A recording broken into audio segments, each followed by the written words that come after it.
на нашиот сограѓанин Трајан Димковски и голем познавач на земјоделието, активно учество во сите прогресивни процеси во земјоделието. Јас не би зборувал за оноа што е делот што го истакна нашиот домаќин, а би сакал само да ве поздравам и да ја подржам, како и 4 пати до сега, ова земјоделско, културно и туристичка манифестација со тенденција да спецификите на живеење на луѓето, спецификите на земјоделското производство на определени региони ги истакнуваме како придобивки и од тоа правиме некој бренд кој ќе биде широко познат не само во регионот, туку и во Македонија и пошироко. Тоа се стратегиите, тенденциите за малите фармери, за едно помодерно земјоделие.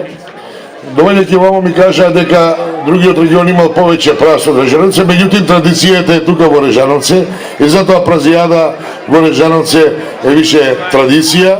една манифестација која на некој начин го промовира овој многу значаен земјоделски производ,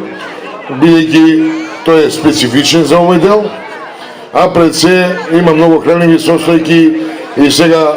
во насоката на премиерот кога би зборувал дека како да се храните, како да јадете, што да кувате со тие реклами, ја не би зборувал во таа насока, меѓутоа би кажал дека празот е едно од многу значајните состојки во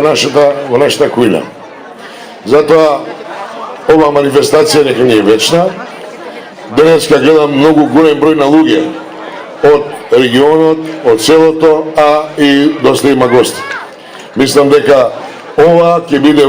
во нешто поголемо во наредни периоди, каде можеме го прошириме неколку дневно, за да има и саемска манифестација, за да има и купопродажни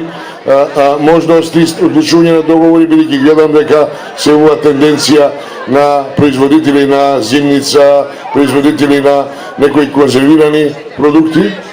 и мислам дека ова е добар тренд. Нека живее празијада, да биде традиција, да биде со многу време и на некој начин да ги избогати семејствата, а пред се, живее Командо Република Македонија, да сте живи и здрави и да се веселиме денеска.